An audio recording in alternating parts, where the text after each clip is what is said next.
जंगल में एक रानो चिड़िया रहती थी। वो बहुत अच्छी चिड़िया थी। वो बहुत मेहनती चिड़िया थी। उसने अपना घर भी बहुत सुंदर बनाया हुआ था। वो सारा दिन काम करती और शाम को अपने घर में आकर उसे बहुत शांति मिलती। ऐसे ही वो एक दिन सोने की तैयारी कर रही थी कि उसके दरवाजे पर कोई दस्तक देता है।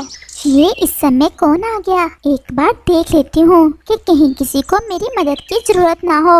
और फिर रानो चिड़िया दरवाजा खोल देती है। सामने कालू कौवा और गोरी कौवी खड़े थे। आप दोनों इस समय सब ठीक तो है ना? रानो, कुछ भी ठीक नहीं है। वो हमारा घर टूट गया है। मैं और गोरी तो इसके मैके गए हुए थे। जब वापस आए तो घर टूटा पड़ा था। अब इस रात के समय में तो हम अपना घर बना नहीं सकते। सुबह को ही घर बनाने का काम शुरू करेंगे। रानो प्लीज, हमें आज की रात अपने घर में रहने दो। हम सुबह होते ही यहाँ से चले जाएंगे। अच्छा ये बात है, तो आ जाओ, लेकिन सुबह होते ही अपने घर का काम शुरू कर लेना। हाँ हाँ रानो, तुम चिंता ना करो, हम सुबह होते ही अपने घोंसले का काम शुरू कर देंगे। तुम एक नेकी और कर दो, कुछ खाने को ही दे दो, भूख बहुत लग रही है। और फिर रानो चिड़िया उन्हें खाने को भोजन दे देती है और फिर वो सब सो जाते हैं। अगली सुबह रानो चिड़िया मुँह अंधेरे ही उड़ जाती है, जबकि कालू कौवा और गोरी कौवी अभी तक सो रहे थे। कालू भैया, अब आप उठ जाएं, सुबह हो गई है। अब आपको जाना चाहिए और अपने घोंसले का काम शुरू कर देना चाहिए। रानो चिड़िया, बस उठने ही वाला हूँ। कल दूसरे जंगल से सफर करके आया था, इसलिए थकावट कुछ ज्यादा ही हो गई है। तुम जाओ, मैं भी गोरी को उठाकर अभी चला जाता हूँ। और फिर रानो चिड़िया चली जाती है और कालू कौवा फिर से सो जाता है।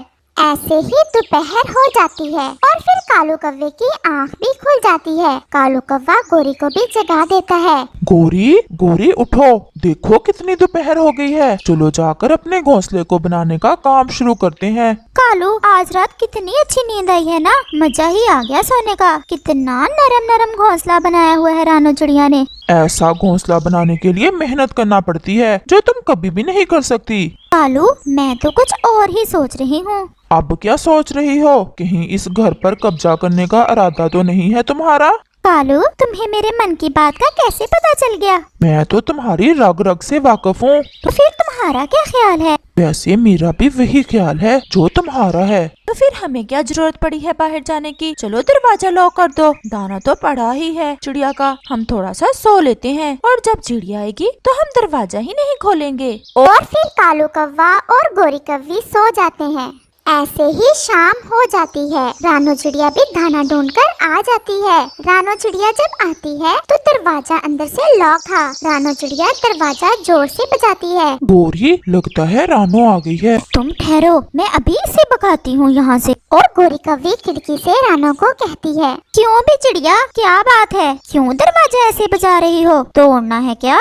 रानो चिड़िया तो गोरी की बात सुनकर हैरान रह जाती है। गोरी, दरवाजा खोलो, मैंने अंदर आना है और तुम अभी तक गए नहीं। क्यों? हम क्यों जाएं अपना घर छोड़कर? गोरी, ये तुम क्या कह रही हो? ये मेरा घर है, तुम जल्दी से दरवाजा खोलो वरना मैं सब पक्षियों को इकट्ठा कर लूंगी। जिसे भी इकट्ठा करना है कर लो, ये हमारा घर है। गोरी प्लीज, इतना जुल्म ना करो मेरे साथ, बाहर ठंड भी बहुत ज्यादा है, तो मुझे अंदर आने दो। लेकिन गोरी कौवी रानो चिड़िया की एक नहीं सुनती। रानो चिड़िया तो बेचारी बस बंद दरवाजा देखती रह जाती है। रानो चिड़िया इस समय बहुत बेबस थी। वो ऐसे ही वहाँ से थोड़ा दूर एक पेड़ के नीचे बैठ जाती है। उस पेड़ के पास ही एक तरबूज की बेल थी, जिस पर 2 तरबूज लगे हुए थे। चिड़िया, तुम उदास क्यों बैठी हो? वो कालू और गोरी ने मेरा घर मुझसे छीन लिया है। अब आप ही बताएं मैं क्या करूं? सर्दी भी इतनी ज्यादा है, मैं रात कैसे गुजारूंगी? चिड़िया, क्या मैं तुम्हारी मदद कर सकता हूँ? आप मेरी मदद कैसे कर सकते हैं? आप तो एक तरबूज हैं। रानो चिड़िया, ये जो मेरे साथ तरबूज पड़ा है, तुम चाहो तो इसे अपना घर बना सकती हो।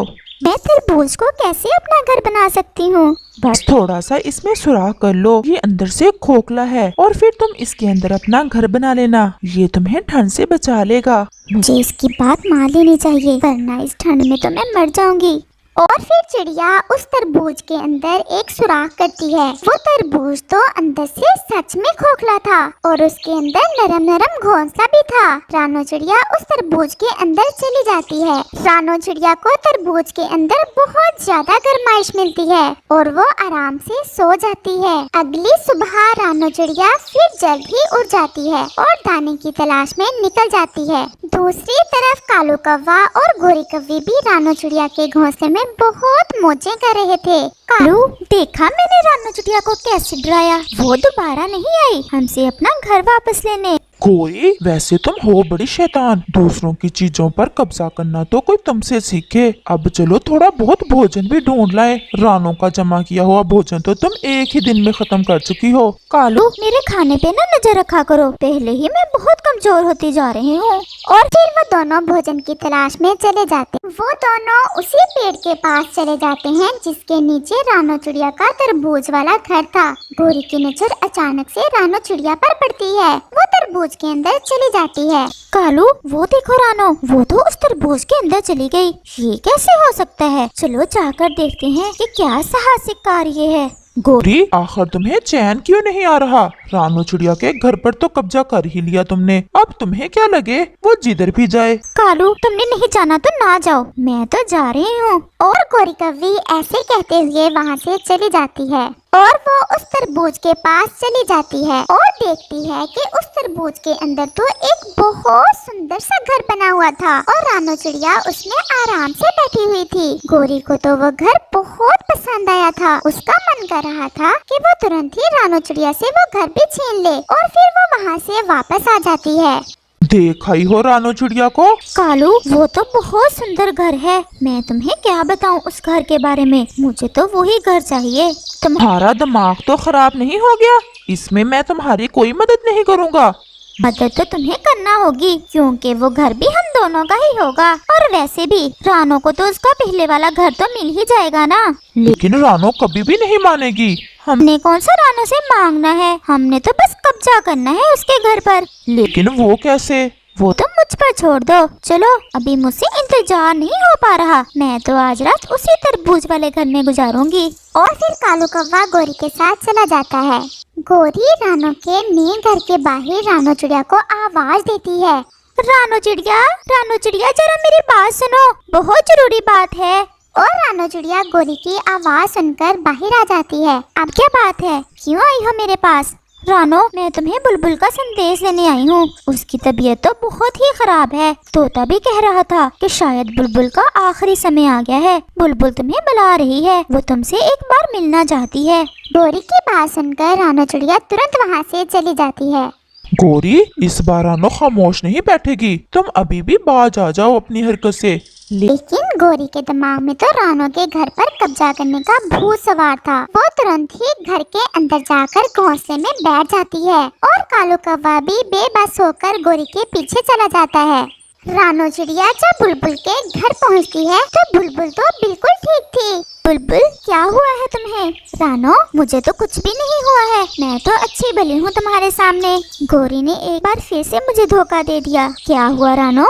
मैं तुम्हें बाद में बताऊंगी, अभी मुझे जल्दी से जाना होगा। और रानो चिड़िया जल्दी से वहाँ से चली जाती है। जब वो अपने तरबूज वाले घर में पहुंचती है तो देखती है कि गोरी और कौवा तो उसके घर में घोंसले के अंदर बैठे हुए थे। गोरी, तुमने मुझसे झूठ बोला और अब तुम मेरे घर के अंदर क्या कर रही हो? चलो निकल जाओ यहाँ से। वो तो अब हम नहीं निकलेंगे, तुम जाओ यहाँ से और ले लो अपना पहले वाला घर। मुझे तो अब ये घर पसंद आ गया है। और रानो चिड़िया वहाँ से खामोशी से चली जाती है। हैं? ये रानो ने कोई शोर क्यों नहीं डाला? चुप करके इतनी आसानी से कैसे चली गई? गोरी, मुझे तो लगता है कि रानो की खामोशी हमें ले डूबेगी। तुम कभी अच्छी बात ना निकालना मुंह से, जैसी काली शक्ल वैसी ही बात करते हो। और कालू कौवा खामोश हो जाता है और फिर ऐसे ही रात हो जाती है और साथ ही बादल आ जाती है और देखते तेज बारिश शुरू हो जाती है। रानो चिड़िया तो अपने घर में बैठी बारिश के मजे ले रही थी जबकि ज्यादा बारिश होने के कारण जमीन पर हर तरफ पानी ही पानी हो जाता है, जिस कारण तरबूज वाला घर पानी के ऊपर तैरने लगता है। गोरी की तो चीखें निकल रही थी। देखते ही देखते वो तरबूज पानी में डूब जाता है और जालम अपने अंजाम को पहुंच जाता है। इस कहानी से हमें सीख मिलती है कि हमें कभी भी किसी की चीज पर कब्जा नहीं करना चाहिए, क्योंकि बुरे काम का अंत भी बुरा ही होता है।